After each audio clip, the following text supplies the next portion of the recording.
Bienvenidos todos, queridos amigos de los distintos países donde nos están hoy conectándose. Dicen que los gustos hay que dárselos en vida, y tanto para el rabino Leonel Levy como para mí, es un privilegio poder hoy introducir a un rabino de rabinos, a un maestro de maestros, el rabino Felipe Dr. Yaffe. Ustedes saben que la tradición judía indica que a Pesaj hay que llegar preparado, ¿no? No es solamente limpiar la casa. Tratar de ver el Hametz adentro de uno mismo, tratar de ver el Hametz adentro de una familia, y también estudiar y prepararse mejor para Pesaj. El rabino Levy creímos que no había mejor regalo que darnos a nosotros mismos y a ustedes que traer el rabino Dr. Felipe Yaffe. Voy a regalarme 45 segundos solamente para contarles al que ellos, todos conocen al rabino Felipe, pero contarles un poquito su trayectoria.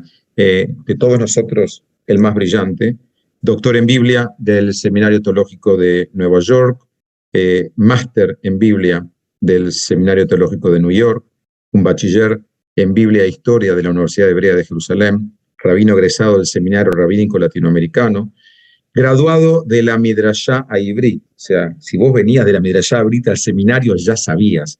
Él ya sabía cuando entró al seminario. Y nosotros, sus alumnos, nos beneficiamos de sus conocimientos.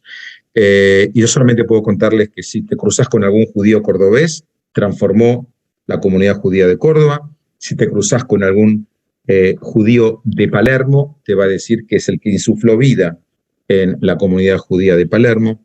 Si estudiaste en las aulas del seminario rabínico, te van a decir todos que mientras era el director del departamento rabínico, marcó a fuego a todos sus alumnos, y definitivamente el mejor de todos nosotros. Es un placer y un privilegio presentar al rabino doctor Felipe Yaffe, un mensch, como decimos los turcos.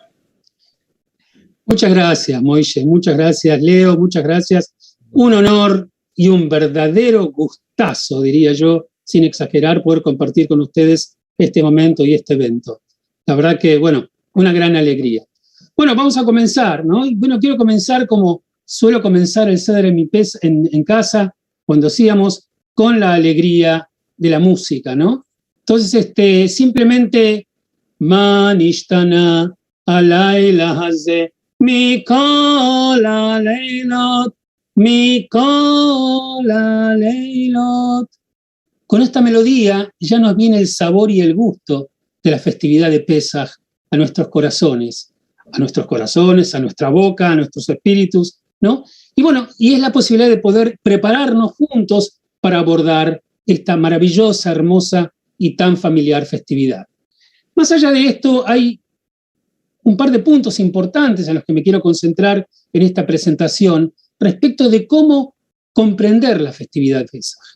El valor más importante de la festividad de Pesaj, que tiene muchos, cada elemento de la mesa del Seder es una aproximación semiótica de lo que presentamos, simbólica, pero el elemento más importante es el concepto de la libertad, ¿no es cierto?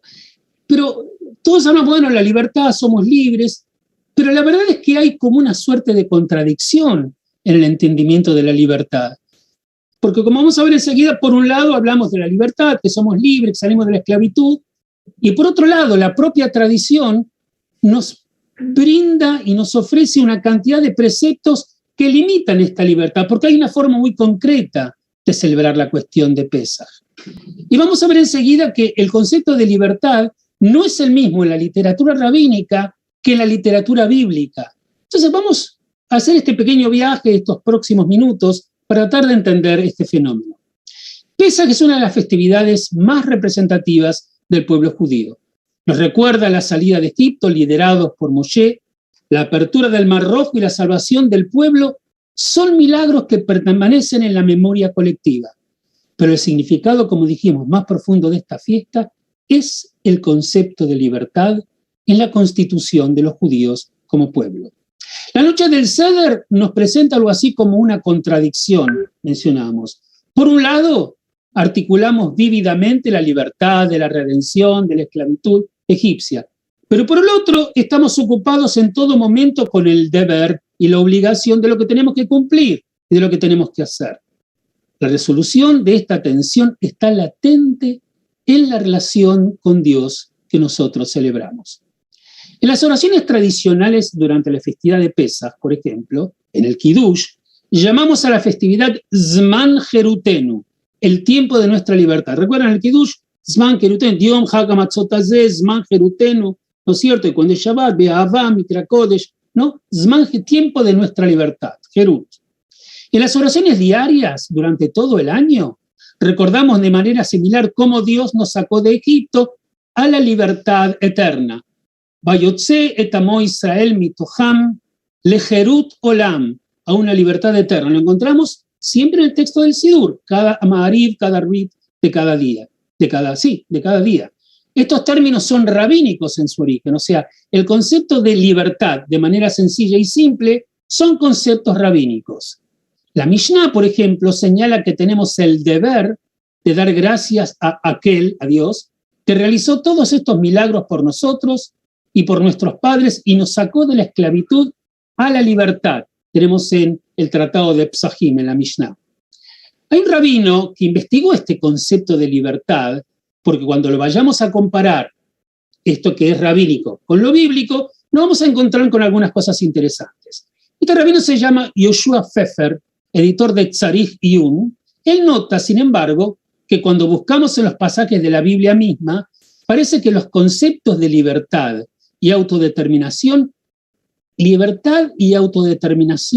pura están totalmente ausentes en la narración bíblica de nuestro éxodo de Egipto. En lugar de tales expresiones de libertad pura, la Torá habla de redención, lo que constituiría la salida de un tipo de servicio, el de la esclavitud, servicio como esclavos, y la entrada también a un servicio, pero otro tipo de servicio, el servicio de Dios. O sea, se hablaría en la Biblia de una libertad de la esclavitud para servir a Dios, que es distinto en la literatura rabínica de salir de la esclavitud a un punto de libertad más general. Por lo tanto, Moshe no le pide al faraón en el texto bíblico que simplemente libere al pueblo, sino que exige bajo instrucción divina: así dijo Dios, envía a mi nación y me servirán. Se deja salir al pueblo y me van a servir a mí. No aparece el concepto de libertad tal cual de manera política lo entendemos nosotros.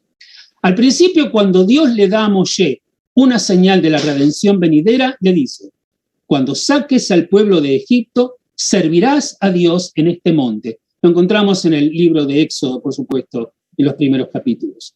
Cuando el faraón llamó a Moisés para que salgan de Egipto, no era para que sean libres, sino para que sirvan a Adonai. Tenemos en el texto, ¿no es cierto? Y dice, ahí en Éxodo, dice: e hizo llamar a Moisés el faraón y a Aarón de noche y les dijo: salid de en medio de mí, vosotros, en medio de mi pueblo, vosotros y los hijos de Israel, e id a servir a Adonai como habéis dicho. Salid de la esclavitud y servir a Adonai. Inclusive las 4 copas de vino representan y se corresponden, miren las Arba Kosot, las 4 copas del ser de Pesach, de la redención, con las 4 expresiones de libertad y redención que la Torá utiliza para describir el Éxodo. Como dice en el Éxodo, capítulo 6, encontramos Veotzeiti etchem, Veitzalti etchem, Velakachti etchem, Veiveiti etchem. Son todos idiomas de redención, más que de una cuestión política de libertad. Lo tenemos acá: y te voy a salvar de ser esclavos de ellos, y te redimiré con un brazo extendido y con juicios grandes. Yo soy el Señor y yo te sacaré de debajo del yugo de los egipcios, y te tomaré por mi pueblo, y yo seré vuestro Dios. Entonces sabrán que yo soy el Señor tu Dios, que te sacó de debajo del yugo de los egipcios. Es más, inclusive la hipotética 5ª copa, que es la de Eliau, que colocamos en la mesa del Seder, bueno, la idea es: os retornaré a la tierra por la cual alcé mi mano jurando que la daría a Abraham, Isaac y Jacob. Yo os la daré por heredad, yo soy Adonai. O sea, concretamente es una libertad en función de otra cosa. Cuando buscamos en los pasajes de la Biblia misma, parece que el concepto independiente y puro de libertad está completamente ausente de la narración bíblica de nuestro éxodo de Egipto. Pero entonces, ¿y la libertad? ¿Y la simple y pura y sencilla libertad? Cuando la Torá lo desea, explica el rabino Pfeffer, cuando la Torá lo desea, ciertamente sabe cómo expresar la palabra libertad de una persona de la esclavitud y el sometimiento. O sea, no es que la Torá ignora el concepto de libertad y por eso salta de esclavitud a la redención. Él sabe usarlo. Por ejemplo, un esclavo judío, por ejemplo, debe trabajar durante 6 años. Y al 7º es puesto en libertad. Yotze la Hofshi. La palabra Hofshi es una palabra clave bíblica que habla de libertad, la libertad pura. Pero no es la palabra que se utiliza en el sentido de la salida de Egipto. Asimismo, un amo que golpea a su esclavo no judío debe enviarlo a su libertad por motivo de su ojo. La Hofshi y Eshalgenu Tajat Eino. Sí, en el caso de que le hubiese lastimado un ojo, también en ese sentido. Sin embargo, cuando se trata de nuestra redención de Egipto, la Torá se abstiene de usar tal terminología. Y en su lugar menciona expresiones como pidión, redención o rescate, atzalá, salvación, otzaá, extracción, como vimos en el tema de las 4 copas. Sí, Dios nos saca de la casa de la servidumbre, como se menciona al comienzo de los 10 mandamientos. Sin embargo, Él no nos lleva a puertos de libertad y emancipación, sino más bien al servicio divino esbozado en los mismos mandamientos. Es el encuentro con Dios, no la simple libertad. ¿Qué hay detrás de la omisión bíblica de la libertad en el contexto de nuestra redención de Egipto? ¿Y cómo se resuelve esta omisión con la libertad tan enfatizada de nuestra liturgia festiva? Porque ahí sí se habla de libertad. Tal vez un punto de entrada útil, y acá les voy a pedir que me acompañen en algún estudio sociológico con respecto al concepto de libertad y cómo ese concepto sociológico de libertad es entendido, hoy en día interpretado, desde nuestra Agadá de Pesaj. Este punto de entrada, entonces, de discusión será discutida y hablada por pensadores ilustrados entre la libertad individual y la autoridad del gobierno centralizado. Estos pensadores que tomaron en términos políticos, por supuesto, tuvieron un impacto muy importante en la sociedad universal antes de la Revolución Francesa.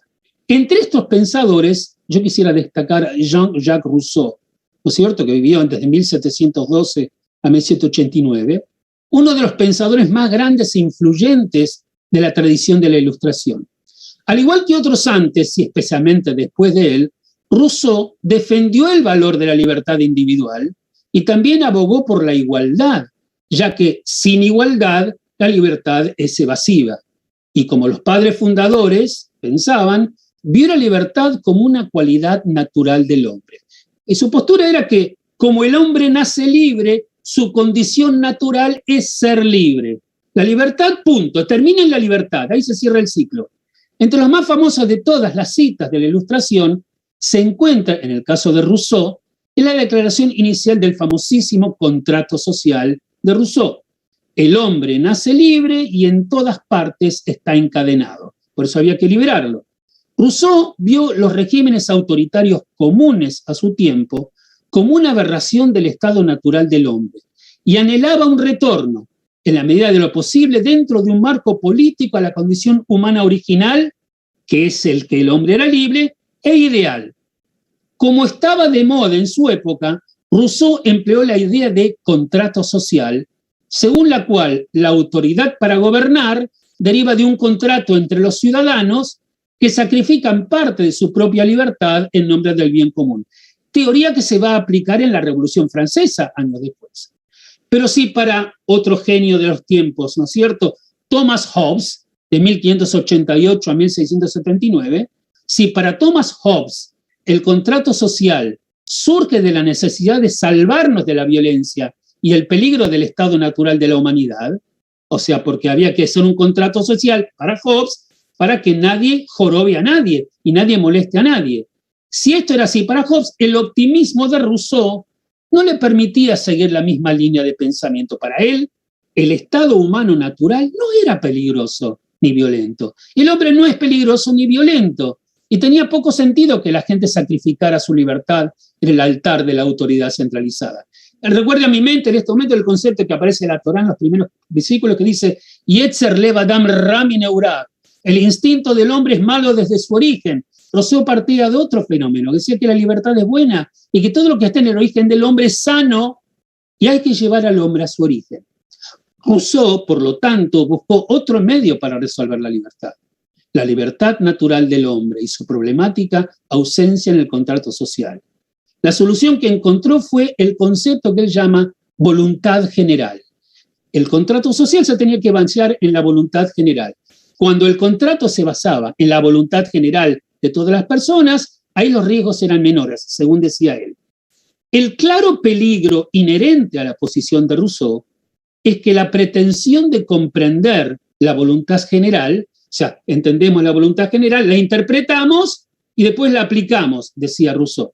Esta pretensión de comprender la voluntad general se transforma inmediatamente en una pretensión legítima o incluso en una obligación moral. Cuando alguien hacía ruido y no estaba de acuerdo con lo que, el Estado establecía, si el Estado, según la teoría de Rousseau, representaba la voluntad general, había que emplear todos los medios necesarios para volver a alinear a quienes se desviaban de ella. O sea, finalmente se llegaba a una conclusión en la cual había que reprimir para que los díscolos apoyaran la libertad que era representada por la voluntad general. Rousseau creyó que de esta manera resolvía la tensión entre la libertad individual y la autoridad central. Bajo la voluntad general no hay contradicción ni tensión, decía, porque la propia autoridad central representa la verdadera voluntad interior de cada persona. Y agrega, aunque esa persona no sea consciente de ello. Siempre especificaba que cualquiera que sea el sistema de gobierno, la autoridad central debe representar la voluntad general y ejercer su poder para su relación.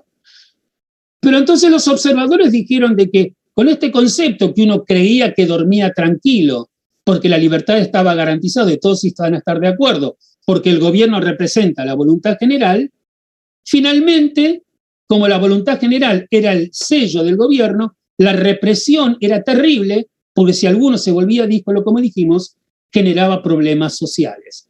Muchos, como el destacado pensador israelí, algunos recordarán al profesor Yaakov Talmon, muchos, como el destacado pensador israelí Yaakov Talmon, han argumentado que Rousseau describe una especie de, y él lo define, democracia totalitaria. Yo recuerdo haber estudiado a Democratia Totalitaris en Jerusalén, ¿no es cierto?, que justamente el profesor Talmon lo explicaba. Y además agrega, el liderazgo asesino de Robespierre en la Revolución Francesa se atribuye comúnmente al pensamiento de Rousseau. Él tenía la legitimidad de que representaba la voluntad de todos y obligaba a los demás a que acepten lo que él entendía por libertad, desatando por un régimen radicalizado de las cadenas de la moderación política. La libertad era el objetivo final, pero dado que la libertad es inherente a la voluntad general, lo cual solo unos pocos podían entender, esos pocos tenían el derecho y el deber legítimo de coaccionar a los hombres para que sean libres. La libertad como condición previa. ¿Qué significa esto? Entonces, digamos, si la libertad tiene esta característica, si vos tenés como objetivo final la libertad, pero al final la libertad sin nada en el cual vos te enganches o en el cual vos te comprometas, lleva a situaciones díscolos y a que la sociedad no se pueda sostener, la libertad como condición previa te da otra opción. Veamos un poco. El enfoque de la Torá sobre la tensión entre libertad y autoridad parte de un punto de partida totalmente diferente. Rousseau, junto a otros en la tradición liberal, otorga valor último a la autonomía humana. La libertad en sí misma es el valor supremo y el objetivo de los regímenes es asegurar la libertad de las personas. Por el contrario, en la tradición de la Torá, la libertad no se presenta como un valor independiente. Por eso en la Biblia no termina en la libertad, como cuando el texto explica que un esclavo salía a la libertad, y ahí estaba claro que salía libre de la esclavitud. No en el tema del pueblo. Dice, la libertad no se presenta como un valor independiente, sino como un medio crucial para lograr un fin último. Este fin no es la libertad. Este fin no es la libertad de elegir, sino la elección de entrar en relaciones con los demás. O sea, no es la libertad para que vos elijas lo que quieras, sino la elección de entrar en relaciones con los demás, relaciones que implican no solamente el sentimiento de libertad, significa algo que viene después, el deber, la responsabilidad y la fidelidad. La relación con todo lo que conlleva es el fin. La relación con lo que vos puedas pactar, con tus compromisos con aquella ideología, con aquella tradición, con aquel pueblo, con aquel pensamiento, tu compromiso con eso es llegar al fin. Claro que para llegar a ese fin tenés que salir de la esclavitud. Un esclavo no tiene potestad para poder tomar decisiones respecto a con quién se compromete. Y entonces se explica, en este caso, en el texto de la Agadá, la relación con todo lo que conlleva es el fin. La libertad es el medio para el fin, es el medio para trascender. No queda en la libertad, punto. En este espíritu se manifiesta también Viktor Frankl, digamos, gran hombre, psiquiatra, ¿no es cierto?, de la logoterapia, que estuvo mucho tiempo en Auschwitz y en otros campos de concentración, y escribe, ¿no es cierto?, en El hombre en busca de su destino, en busca de la trascendencia y de su sentido, dice, se lo llamaba psiquiatra de Auschwitz. Él escribe así, y él entendía un poco estas cosas. Dice, la libertad, no obstante, no es la última palabra. La libertad solo es una parte de la historia y la mitad de la verdad. La libertad no es más que el aspecto negativo, dice, de cualquier fenómeno, cuyo aspecto positivo es la responsabilidad. O sea, es como si fuese una foto donde el negativo, un lado es la libertad, pero el otro es el de la responsabilidad. De hecho, él dice, Viktor Frankl, la libertad corre el peligro de degenerar en nueva arbitrariedad, a no ser que se viva con responsabilidad, que es un poco lo que ocurrió con la Revolución Francesa, tomando las ideas de Rousseau y llevando a la degradación en la que Robespierre, digamos, llevó a su propia sociedad en su tiempo. Por eso, y es una cosa curiosa que él agrega, por eso, lo dijo en Estados Unidos, recomiendo que la Estatua de la Libertad en la costa este de los Estados Unidos se complemente con la Estatua de la Responsabilidad en la costa oeste. Él decía, ahí estaría el equilibrio, la libertad y la responsabilidad. Antes de entrar en nuestra relación con Dios, primero, obviamente, y esto está de acuerdo tanto el Tanaj como la literatura rabínica, por supuesto, primero tuvimos que ser redimidos de la esclavitud y la opresión egipcia, por supuesto. Alguien que vive bajo un yugo externo no puede hacer pacto con otros, no puede comprometerse con los deberes y la fidelidad que exigen las verdaderas relaciones, porque su deber y fidelidad no son suyos para asignarlos, porque como no es dueño de su propio destino ni dueño de sus menesteres personales, no puede decidir nada. Pero tampoco puede, no es que no puede solamente no tener libertad, de tener libertad, sino que además no puede pactar con otras personas, porque no es dueño de su propia potestad. No puede forjar el espacio dentro de sí mismo, en su mente y en su corazón, para que otros lo llenen, porque está completamente ocupado por su amo. Los sabios escriben con este espíritu que un esclavo no puede constituir, por ejemplo, una relación marital plena. Privado de la libertad, carece de la herramienta más básica necesaria para las relaciones humanas. El mayor principio de la Torá, como afirmaba Rabbi Akiva, ama a tu prójimo como a ti mismo, la tenemos ahí en Yerushalmi, en Nedarim, una condición previa necesaria para lograr es la libertad, para poder amar a tu prójimo, a vos mismo, amarlo, quererlo con toda la interpretación que queremos dar, es necesaria la libertad. Una persona que está esclavizada no puede participar en plenitud de una relación. Tampoco se puede coaccionar una verdadera relación. En fin, o sea, el fin, sin embargo, es la relación más que la libertad per se. Pero en la narración de la Torá de nuestro éxodo de Egipto, esa libertad es para formar nuestra relación con Dios. Y todo lo que se deduce de eso. Cuando saques al pueblo de Egipto, servirás a Dios en este monte, dijimos. E incluidos en esta definición se encuentra también Dios, por supuesto, que mencionamos, pero también tus hermanos, tus afectos, tu comunidad, tu pueblo, tu familia. Es el compromiso y el pacto con ellos. No es que sos libre para hacer lo que quieras. ¿Cuál es el enigma de la noche del Seder? La libertad y el deber. La noche del Seder es una noche de contradicciones. Por un lado, damos plena articulación a la libertad de la redención de la esclavitud egipcia. Esta libertad expresada, como vimos, las 4 copas de vino que bebemos en nuestro reclinamiento como los reyes, y en la atmósfera general de la noche del Seder, que está imbuida de la dulce opulencia de la libertad.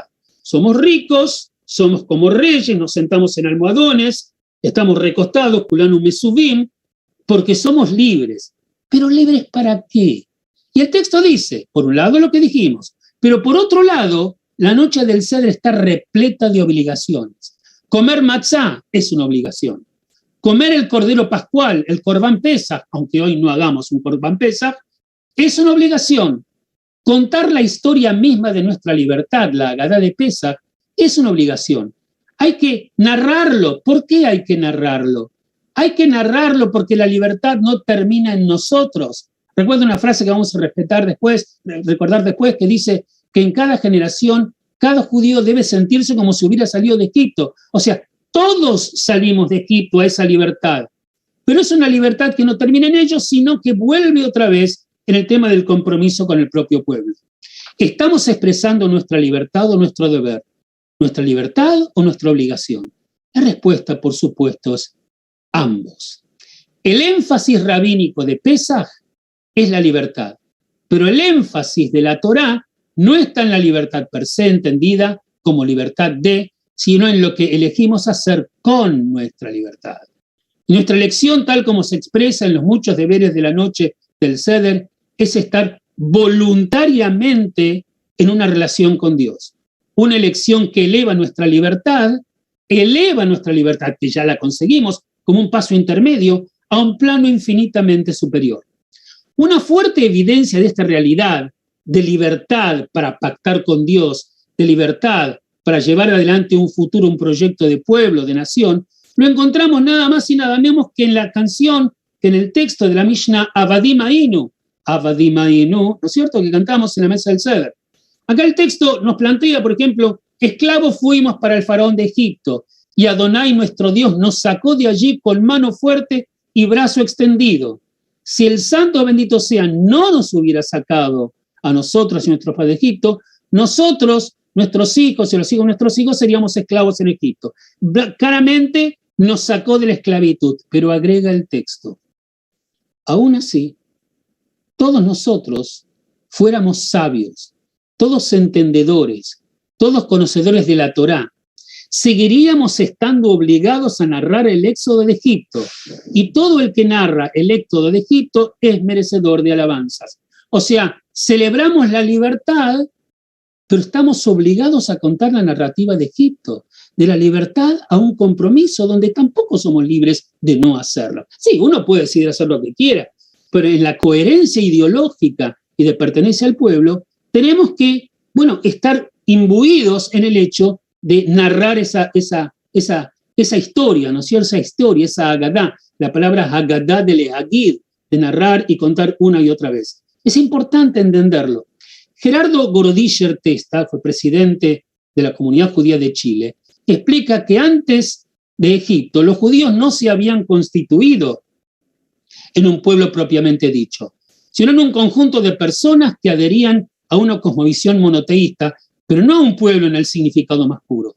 Solo tras superar la dura prueba de la esclavitud, la vivencia directa de los milagros y la conciencia plena de la existencia de Dios, ahí pudo conformarse como pueblo. La sagrada tarea de volver a narrar la misma historia año tras año, sagrada tarea, lo tenemos que hacer, nos permite transformar lo milenario en eterno. Y al repetir este relato y sus tradiciones le damos sentido y trascendencia identitaria a la entidad en la que terminaron constituyéndose. Pesaj no es el recuerdo de una generación que ya no está, sino de una generación que todo el tiempo está por nacer. Cada generación alguien está por nacer y él tiene que cargar también con la responsabilidad de aquellos que fueron sacados a la libertad y desde la libertad pactaron su futuro. La única forma de que los valores fundamentales de nuestra historia sean recibidos y honrados por quienes heredaron el futuro es celebrarlos y darles vida en el momento presente. Pesaj nos invita a reflexionar y aprender del pasado para proyectarnos al futuro. Si bien el hecho histórico se remonta a más de 3.000 años, sus principios están plenamente vigentes. La pandemia nos ha hecho conscientes del profundo valor de la libertad, que muchas veces sentimos como garantizada, y de la imperiosa necesidad que tenemos como ciudadanos, no solo de ser libres en cuanto a nuestro desplazamiento físico, sino, lo que es más importante, ser libres de expresar lo que pensamos y soñamos para nosotros, nuestras familias y nuestras sociedades. Esa relación de alianza, de amor, de deber, es el fin por el cual salimos de Egipto como pueblo libre. Por ello, en todas y cada una de las generaciones debe el hombre verse a sí mismo como si él hubiera salido de Egipto. Y para lograr que cada generación sienta, un poquito más, un poquito menos, que salió de Egipto, nosotros no tenemos la libertad de ignorar todo eso. Sí, salimos a la libertad. Pero libres y todos no tenemos la libertad de ignorar todo eso si queremos una concomitancia con nuestro futuro. Reflejando este espíritu, se nos instruyó reunir a nuestras familias todos los años en este momento y contar la historia de cómo era ser un esclavo y cómo se sentía ser libre. No solo contar la historia, sino actuarla. De alguna manera la mesa del Seder es como si fuese una obra de teatro. Estamos dramatizando, como si fuéramos Sófocles, dramatizando la historia que estamos contando. Por eso, haciéndonos eco de ello, comemos matzá, el pan de la aflicción sin levadura. Probamos maror, las comemos, las hierbas amargas, para que podamos experimentar el sabor del sufrimiento. Y bebemos 4 copas de vino para poder sentir el camino de la liberación. Contamos la historia de tal manera que cada uno de nosotros se sienta, como dijimos, como si hubiera vivido una persecución y saliera del otro lado como seres humanos. Como si la historia hubiera sido sacada de la página para convertirse en una memoria reciente y viviente. Quiero citar acá a uno de los rabinos más prestigiosos que nos dejó, abandonó este mundo hace algunos meses, el rabino Lord Jeffrey Sachs, dijo no libraja, el rabino Sachs de Inglaterra, muy pensador muy importante, dice, la libertad, con todo lo linda que es, no nace de la noche a la mañana. Necesita paciencia y entrenamiento y habilidades cuidadosamente adquiridas. Necesita una educación en la libertad. Si no hay educación en la libertad y sobre la libertad, sin ella una sociedad puede caer repentinamente en el caos o el conflicto, la rivalidad y la guerra, como citamos que ocurrió con Robespierre, donde se basaban solamente en el pensamiento de Rousseau. Los israelitas de la época de Moisés no estaban preparados para la libertad, y la Biblia registra fielmente peleas y desórdenes. Se necesitó una nueva generación para estar lista para cruzar el Jordán y entrar en la tierra prometida. Como maravillosamente dijo el Kotzker Rebbe, el rabino de Kox, dice, tomó un día sacar a los israelitas de Egipto, pero tomó 40 años sacar a Egipto de los israelitas, ¿no? Fíjense el juego. Por eso en Pesaj comenzamos con el niño más pequeño y como para decirle, así sabe la aflicción. Y aquí en cambio está el vino de nuestra libertad ganada con tanto esfuerzo. Esta es la herencia de nuestra experiencia histórica y esta noche comenzamos a entregársela. Dios no solo nos sacó de Egipto, sino también nos otorgó la libertad eterna. Como mencionamos en la oración diaria de Mari, como dijimos, ¿no es cierto? Cuando dice Vayotze, etamó Israel mitoham, lejerut olam, a una libertad eterna.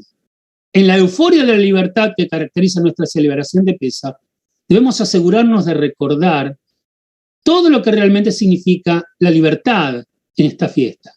Más allá de ellas, hay leyes cuyo simple propósito es recordarnos cómo se siente ser libre. Un Dios libre propone un culto para seres humanos libres. Un Dios libre, como nuestro Dios, propone un culto para seres humanos libres, que pueden matizar su libertad con su responsabilidad y compromiso.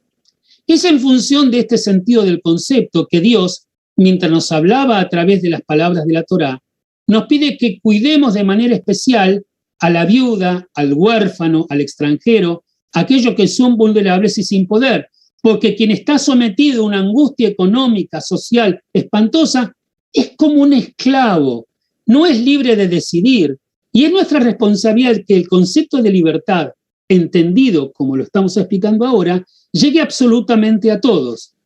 Nos dice que demos parte de lo que producimos a los necesitados, ¿no es cierto? Por ejemplo, el diezmo, y que cancelemos las deudas cada 7 años para que nadie caiga en la trampa de la pobreza, que es un tipo de esclavitud. Estas reglas enunciadas por primera vez hace 3000 años, aún hoy son capaces de conmovernos, aunque a veces olvidemos su origen en la historia del Éxodo. Y en esto lo tenemos presente básicamente con el famoso Alachma, Alachma Ania, Di Ajalu, Ajalu Abatana, Beara, Beara de Mitzrayim. Este es el pan de la pobreza que comieron nuestros padres en la tierra de Egipto. Todo el que tenga hambre, venga y coma, a venir a comer acá. Todo el que lo necesita, que venga y pascue, se decía en sefaradí, que venga y celebre Pesaj. Este año estamos aquí y el sueño de la redención viene, vuelve la redención. El año que viene en la tierra de Israel, y este fue un elemento central para que no se haya muerto el sueño de un sionismo que en algún momento se podía concretar.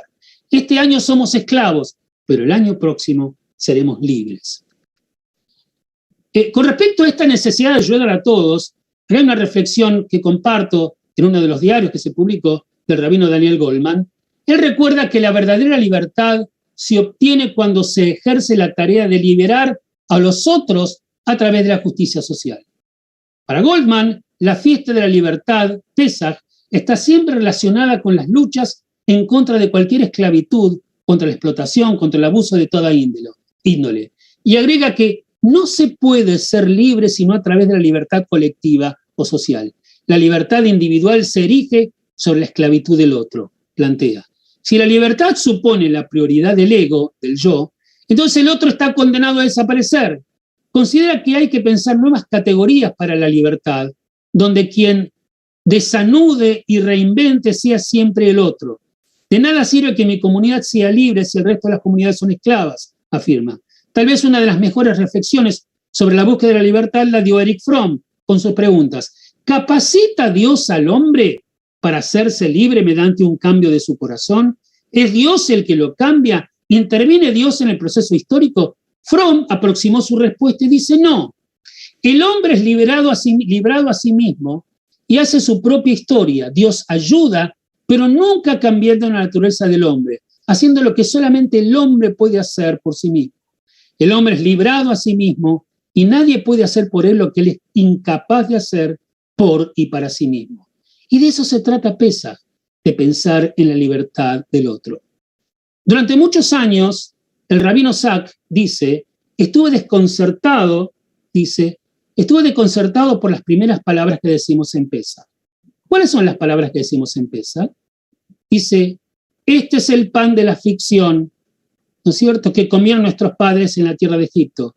Recuerdan como dijimos, Alachmania dia jalú abatana, beará de Mitzrayim.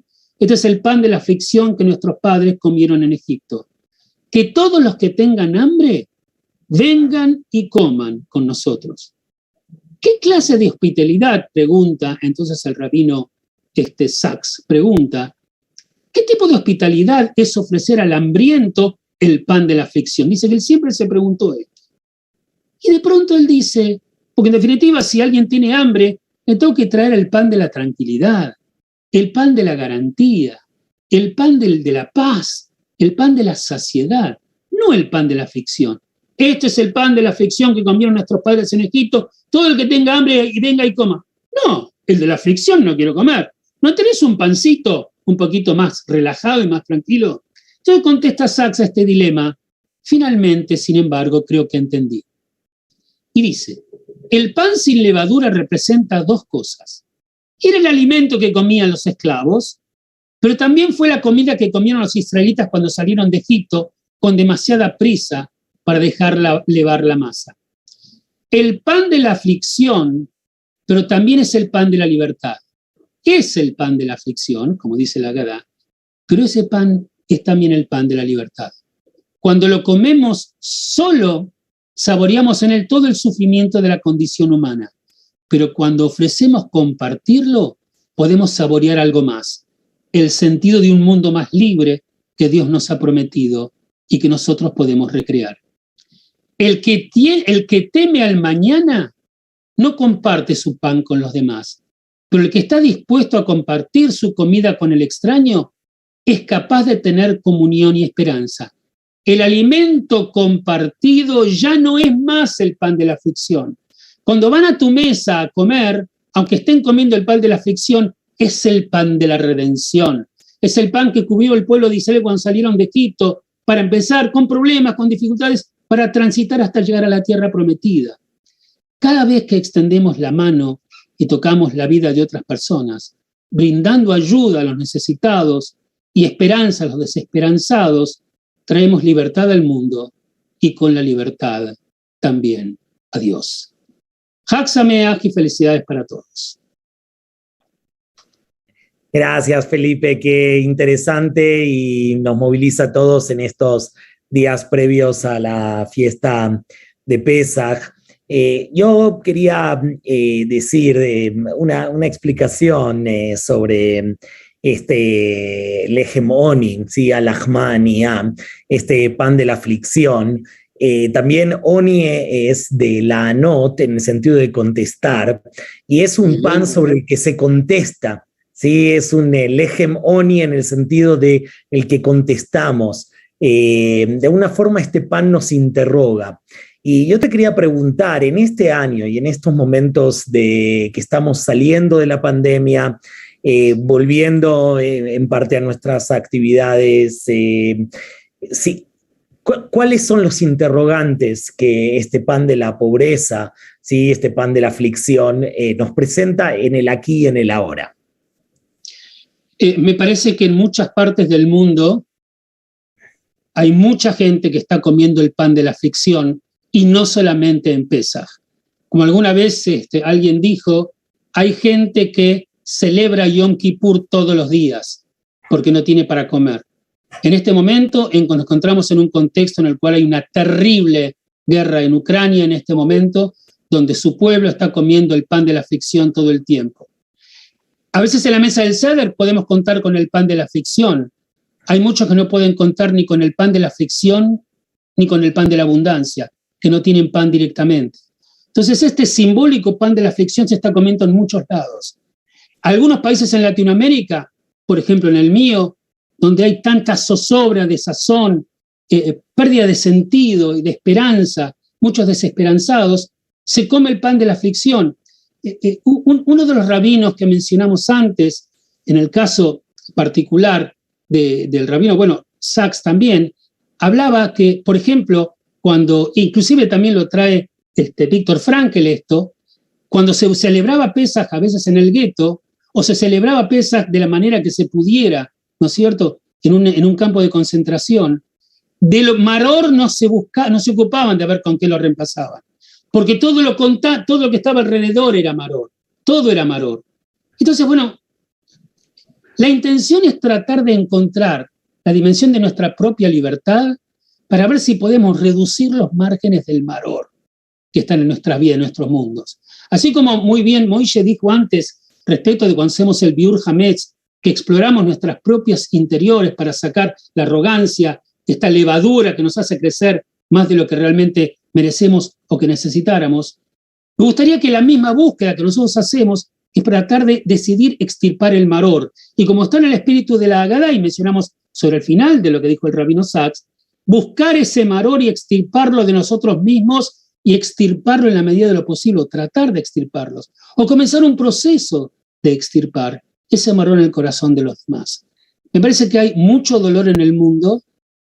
Muchas cosas las tenemos cerca en nuestras propias vidas, a veces en nuestros países. Y me parece que lo importante es eso, es recordar el maror, pero activamente tratar de implementar una actitud para poder sacarlo del corazón de tantos que están sufriendo.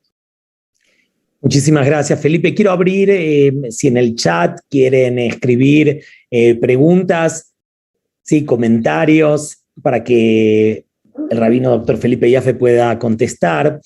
Yo te quería preguntar, mientras nos llegan otras inquietudes, es del Pesaj pasado, ¿sí? Donde estábamos tal vez en un momento aún mucho más difícil en la pandemia, a este Pesaj, Felipe, ¿qué aprendiste tú? ¿Qué aprendiste sobre la libertad de la que nos hablabas, sea la libertad de o la libertad para, ¿no? De la que mencionabas de Eric Fromm? ¿Qué aprendiste tú y que nos quieras compartir también en este último año que no ha sido fácil?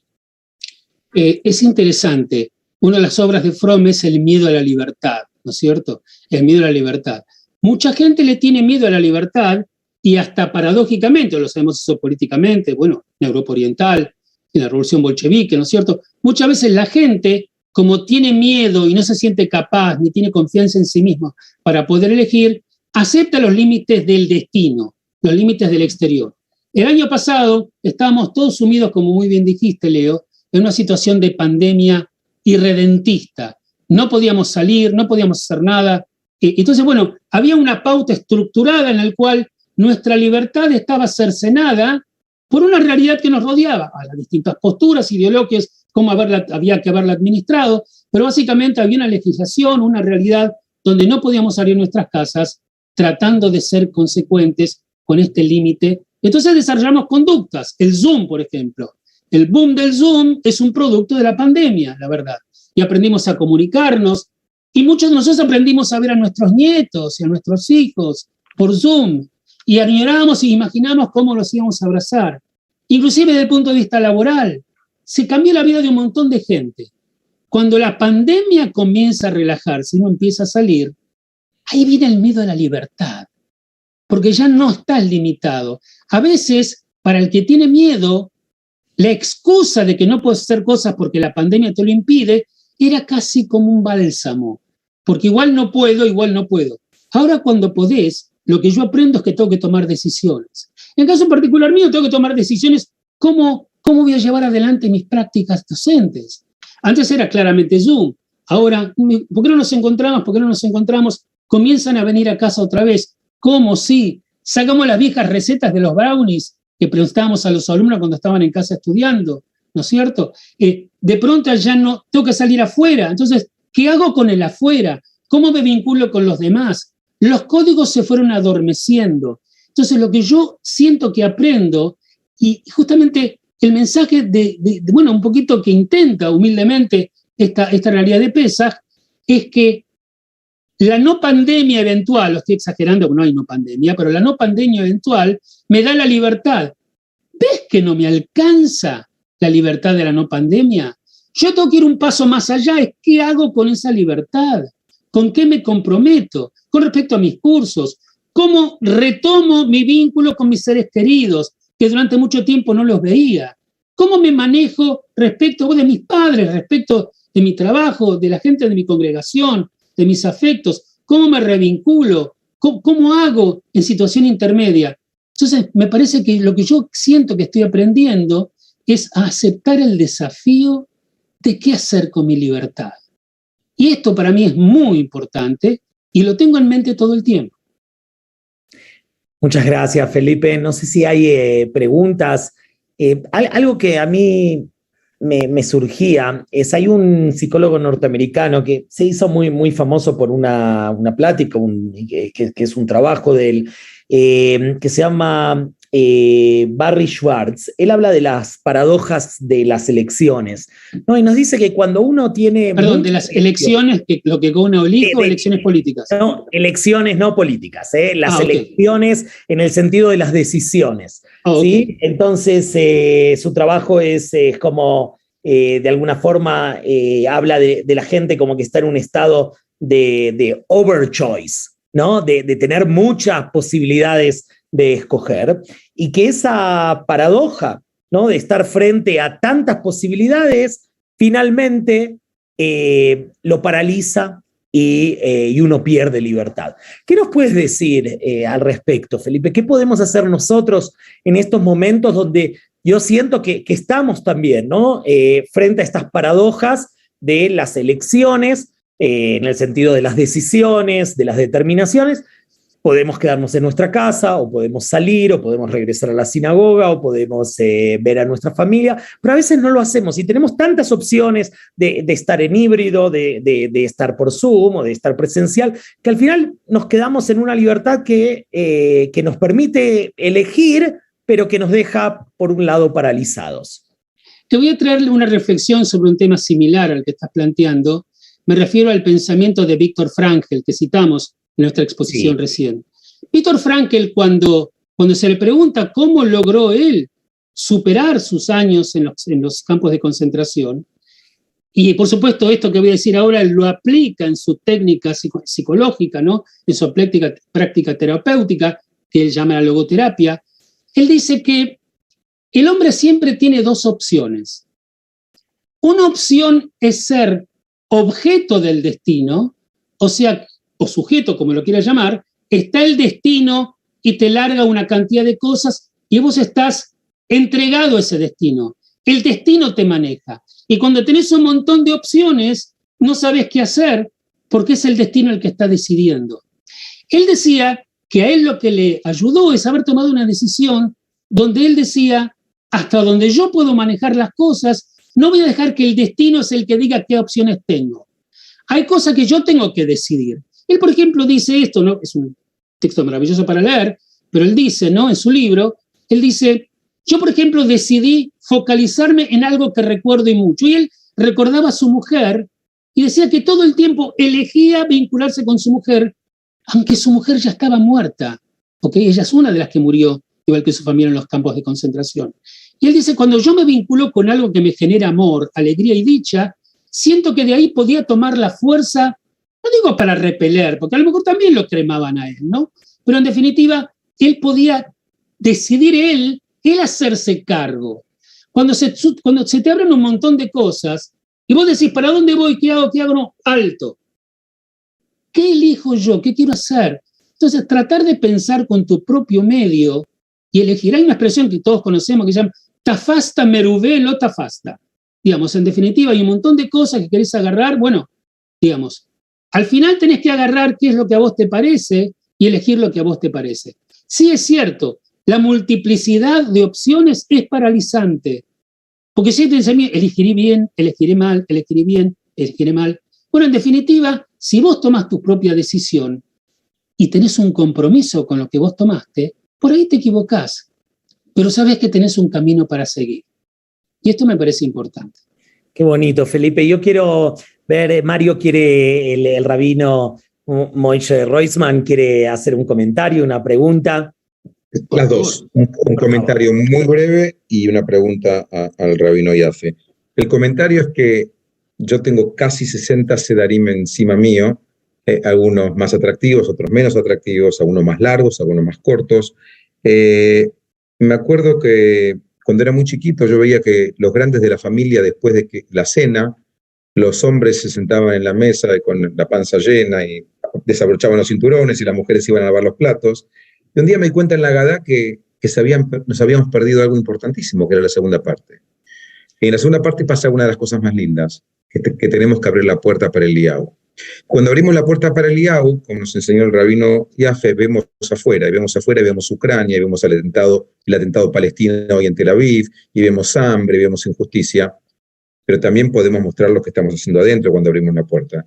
¿Qué te gustaría, rabino Yafe, como académico y aparte como líder comunitario, gustaría que salga de las casas judías para afuera? ¿Qué tenemos todavía para decir en el 2022 con nuestra noche de Pesaj? A mí me parece que muchas cosas. Recién mencionamos de que cuando estamos llevando adelante el Seder, no solamente recordamos al Seder, sino que obviamente simbólicamente, no vamos todos al Cairo a ver cómo salimos del Cairo, ¿no es cierto? Pero digamos, estamos con cada uno de los elementos que representan la Agadá, viviendo la cuestión del Seder. A mí me gustaría que desde afuera se puedan ver muchas cosas cuando abrimos la puerta para que venga Eliyahu. Y dejarla bien abierta, por lo menos un ratito. Me gustaría que la gente vea de qué manera un pueblo no se olvida de sus propios orígenes. ¿No es cierto? Que un pueblo sabe de dónde viene y que de dónde viene se va a recrear cada año. Y que aquella frase de que todos tenemos que ser como si hubiéramos salido de Egipto, lo estamos intentando con ese pedazo de matze, con ese huesito, con ese hrein, con esa agua salada, con los huevos, ¿no es cierto?, que tenemos ahí adentro. En fin, con todo eso, que todos vean cómo un pueblo puede llegar adelante. Segundo, que la gente vea que la puerta está abierta para la redención. Y cuando venimos y pensamos en el pensamiento de la venida del profeta Elías, viene a mi mente el último capítulo del Sefer de Malaquías, cuando el texto dice: Iné anochi sholeach lachem et Eliyahu hanavi zachor latov ve'eshiv levavot al banim belevanim elavotai. Aquí les mando al profeta Elías que se ha recordado para bien, para que retorne el corazón de los hijos a sus padres y que establezca una situación de paz interior. Y le quiero mostrar de que nosotros soñamos con la tranquilidad y con la paz, una paz universal, no solamente para nuestro pueblo, sino una paz en el mundo general. El profeta Elías no iba a llegar al pueblo hebreo nada más, iba a llegar al mundo para anunciar eventualmente una eventual venida del Mesías, para que haya una cuestión de redención. Me gustaría que el mundo vea que hay quienes no perdemos la esperanza, aún en situaciones de dolor, mayor o menor dolor, de que podemos abrazar la vida y aún en situaciones de dificultad, y comiendo el pan de la pobreza, cuando el pan es de verdad en la pobreza, en aquellos lugares, encontramos, como dijimos en nuestra exposición, la riqueza de poder compartirla. Si todo eso se ve desde afuera, me parece que va a valer la pena que la puerta se quede abierta, ¿sabes? Inclusive si Eliyahu no viene. Muchísimas gracias, Felipe. Yo creo que Eliyahu nos va a visitar. Espero que así Buenísimo. sea. Lo que pasa es que si va para México no va a venir para acá. Bueno, va a llegar un poquito más tarde, pero va a ir llegando. Yo creo que Eliyahu nos visita cuando podemos hacer actividades como esta con una comunidad hermana como Bet Torah en Miami, con un rabino y un maestro como Mario Moishe Roisman, escuchando palabras de Torah, como escuchamos de ti, Felipe. Y cuando podemos reunirnos a través de esta tecnología maravillosa y unir a las comunidades. Y yo creo que cuando Eliyahu nos visite, va a encontrar a familias. Y si hay algo que en este momento nos dimos cuenta es la importancia de las familias, ¿no? Siempre hablamos, pero en la pandemia nuestro soporte fue la familia y la familia extendida, que es la comunidad.